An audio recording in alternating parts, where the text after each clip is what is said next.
नमस्कार साथियों, मैं राकेश कुमार चंद्रा एक्यूपॉइंटेक चैनल में आपका स्वागत करता हूं। नमस्कार साथियों, मैं राकेश कुमार चंद्रा एक्यूप्रेशर की क्लास में आपका स्वागत करता हूं।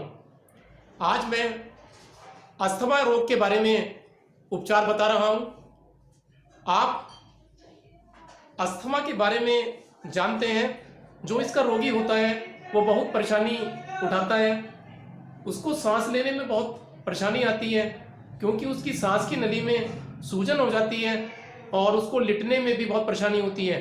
वो पूरी रात बैठकर गुजारता है, क्योंकि उससे लिटने में, सांस लेने में और परेशानी पड़ जाती है। गले में, सांस में गड़गड़ाहट होती है और उस कभी कभी तो खांसी का दौरा इतना तेज पड़ता है कि उसको सांस लेना भारी हो जाता है। तो इसमें धीरे धीरे सांस लें और आवश्यकता पड़ने पर आप जो है डॉक्टर को भी दिखाएं। आज की वीडियो में आप जानेंगे कि अस्थमा रोग किस प्रकार से आदमी को परेशान करता है और ये अस्थमा कितने प्रकार का होता है और अस्थमा के लिए कौन जिम्मेदार है। हमारे शरीर के कुछ ऑर्गन अस्थमा रोग के लिए जिम्मेदार हैं। आपको यह पता करना होगा कि अस्थमा रोगी को किस ऑर्गन के कारण हुआ है। जब आप उस ऑर्गन को समझकर इलाज करेंगे तो अस्थमा ठीक होता चला जाएगा। तो आप वीडियो को लगातार देखते रहें, बीच में ना छोड़ें, क्योंकि हर बात में आपको अस्थमा के बारे में नया ज्ञान मिलता रहेगा और आप ठीक प्रकार से इलाज कर सकते हैं। तो अब आगे देखते हैं। आज की वीडियो को आदरणीय एक्यूप्रेशर के गुरु स्वर्गीय श्री खेमका सर जी की प्रेरणा से बना पा रहा हूँ। उनके इस अमूल्य ज्ञान को हम जन जन तक पहुँचाने का प्रयास कर रहे हैं। आशा है आप इससे सभी लाभान्वित होंगे। लॉकडाउन को देखते हुए हमने ऑनलाइन ट्रीटमेंट की भी व्यवस्था शुरू कर दी है। ऑनलाइन ट्रीटमेंट के लिए आप हमारे व्हाट्सएप नंबर पर मैसेज भेजें और अपने रोग के बारे में लिखें। आपको केवल एक बार इसकी सहयोग राशि मात्र 100 रुपये देनी होगी, जो कि पेटीएम मोड के द्वारा आप दे सकते हैं।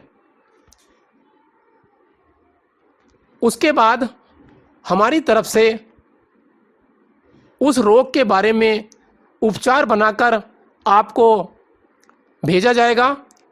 वीडियो के द्वारा भी आपको बताया जाएगा उपचार के बारे में, और आप उपचार करने के बाद हमें संपर्क करें और व्हाट्सएप पर अपने द्वारा किए गए उपचार की इमेज भेजें।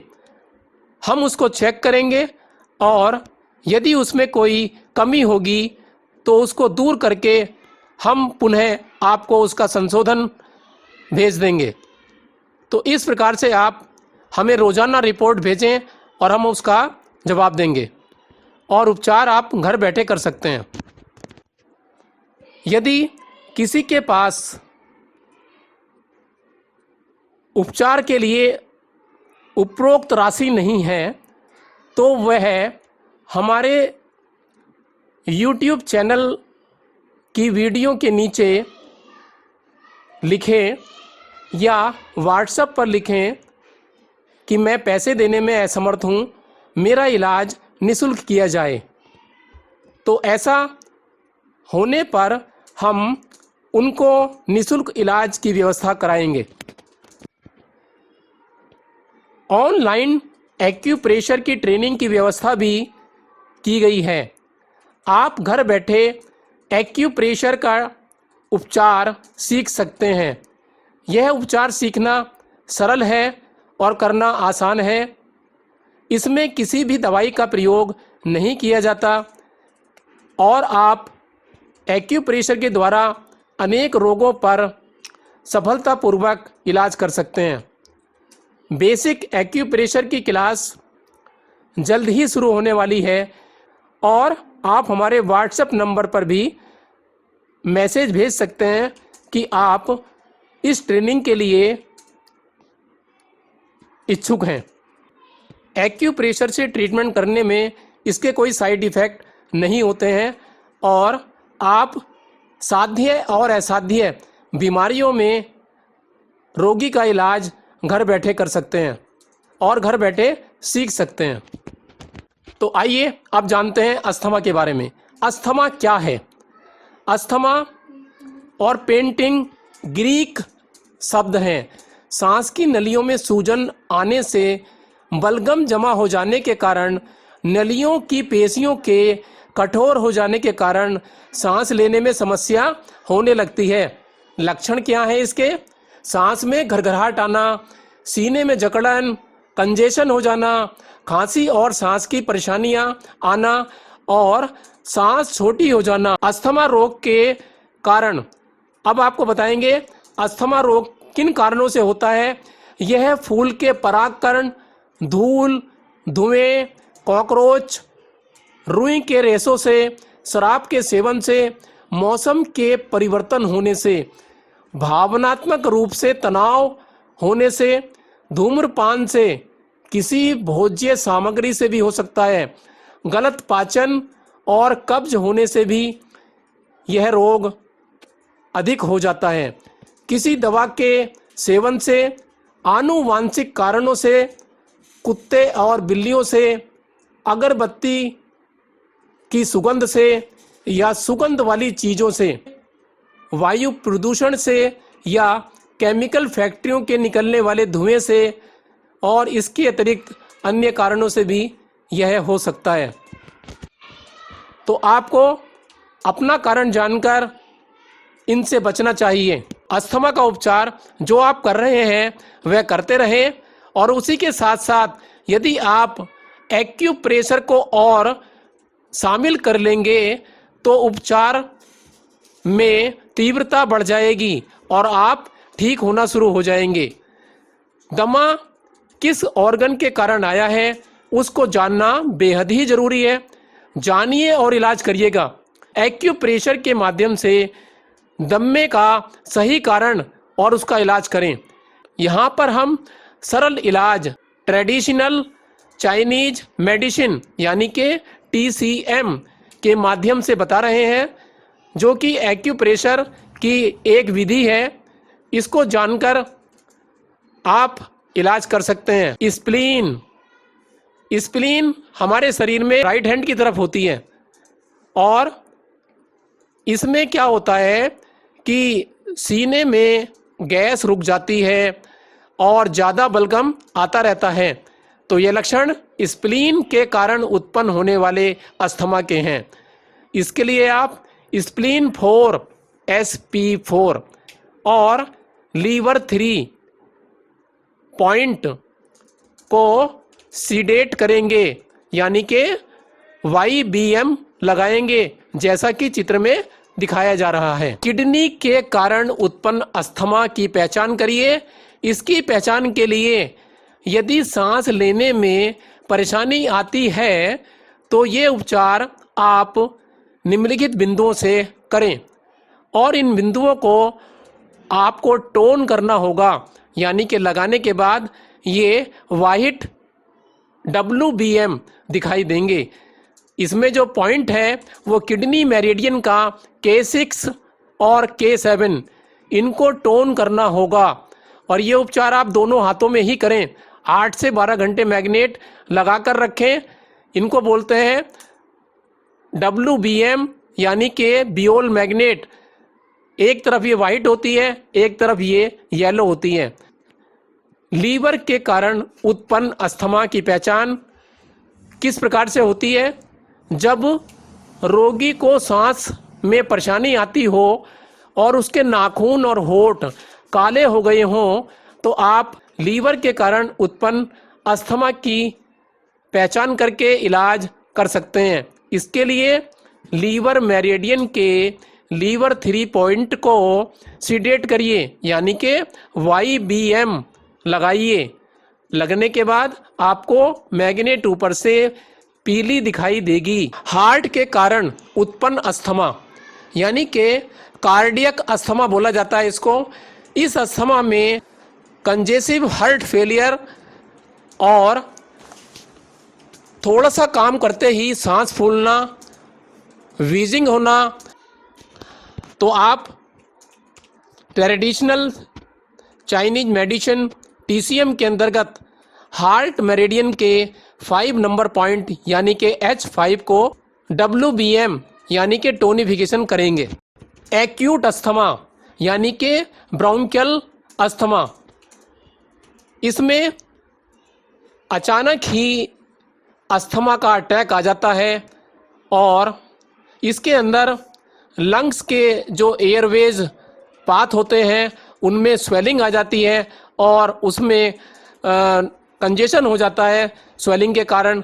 तो इस प्रकार से ये अस्थमा का अटैक बहुत तेज़ी से आता है। TCM के अंतर्गत CV22 LU2 LU6 पॉइंट को सीडेट करके लगाएंगे तो उपचार ठीक प्रकार से होगा।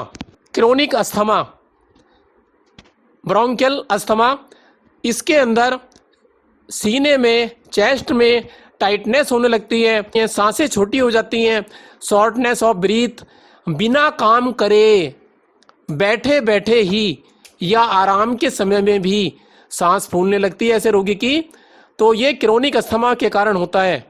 इसका उपचार जब आप करेंगे तो LU5 और UB13 point, LU5 lungs meridian का 5 नंबर पॉइंट, 5 नंबर पॉइंट और यूरिनरी ब्लैडर का 13 नंबर का पॉइंट सीडेट करेंगे, यानी कि YBM मैग्नेट लगाएंगे दोनों हाथों में।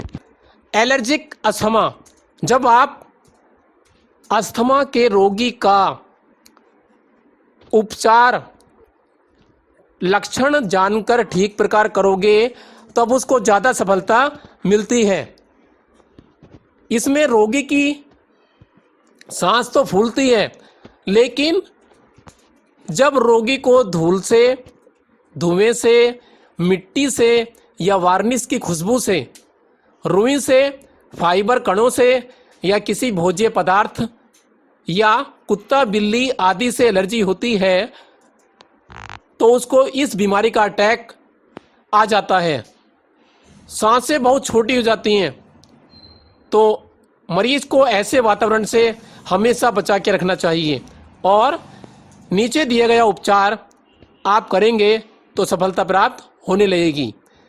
TCM के अंतर्गत स्प्लीन 10, SP10, लंग्स 11 यानी कि LU11, इन दोनों पॉइंट्स को आप सीडेट करेंगे, YBM मैग्नेट लगाएंगे। लगाने के बाद येलो दिखाई देंगी। तो इस प्रकार से आप इलाज करें और 8 से 12 घंटे मैग्नेट लगा कर रखें।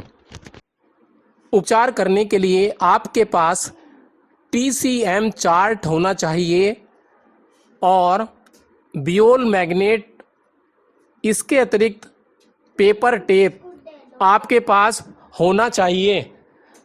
और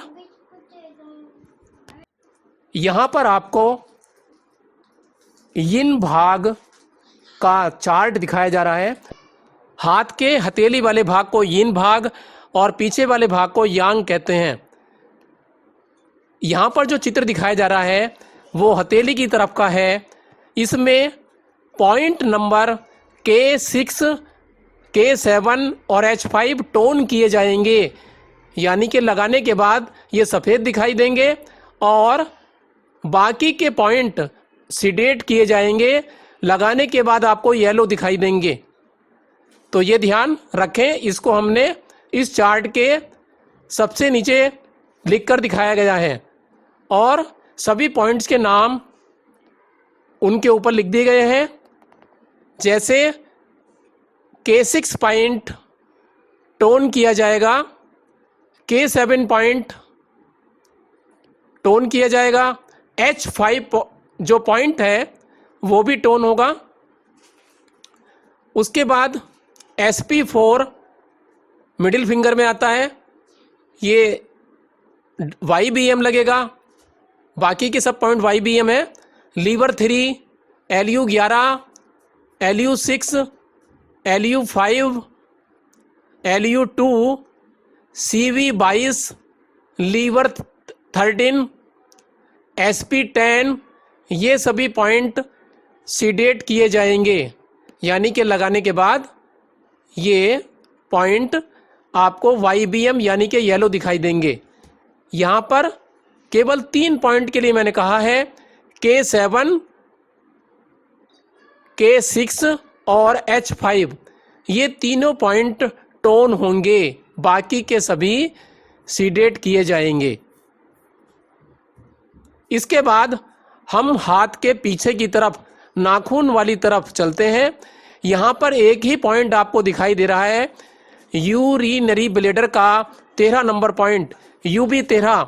इस पॉइंट को भी सीडेट किया जाएगा, यानी कि लगाने के बाद YBM दिखाई देगा। तो इस प्रकार से इतने पॉइंट पर आप मैग्नेट लगाकर इलाज करें, और जिनके पास मैग्नेट नहीं है तो वह थेरेपिस्ट यहाँ पर मूंग का दाना या मेथी के दाने लगा सकते हैं और उन पर प्रेशर दे सकते हैं। अस्थमा का अभी आगे भी और एडवांस ट्रीटमेंट रोगी की अवस्था के अनुसार किया जाएगा और उसको हमारी एडवांस क्लास में बताया जाएगा। तो आप हमारी वीडियो देखते रहें। एडवांस क्लास में आप अस्थमा के अनेक प्रकारों से और आयुर्वेदिक एक्यूप्रेशर के द्वारा, अन्य ऑरिकुलर थेरेपी के द्वारा आप इलाज सीख सकते हैं। तो आप कारण जानकर इलाज करेंगे तो इलाज सफल होगा। यदि आपको आज की वीडियो में ये सभी बातें, ये सभी जानकारी अच्छी लगी हो तो आप हमारे वीडियो के नीचे आ रहे सब्सक्राइब बटन पर क्लिक करें और उसके बाद बेल आइकन दबाकर ऑल बटन पर क्लिक करें, जिससे कि आपको हमारी आने वाली वीडियो के नोटिफिकेशन मिलते रहेंगे और आप उन वीडियो को देखकर सीखते रहें और इलाज करते रहें। लॉकडाउन में घर में ही रहें और सुरक्षित रहें। सरकार के नियमों का पालन करें तो आप सुरक्षित रहेंगे। तो आज की वीडियो में इतना ही। अगली वीडियो में एक बार फिर कुछ नया लेकर आते हैं आपके लिए। तब तक के लिए नमस्कार।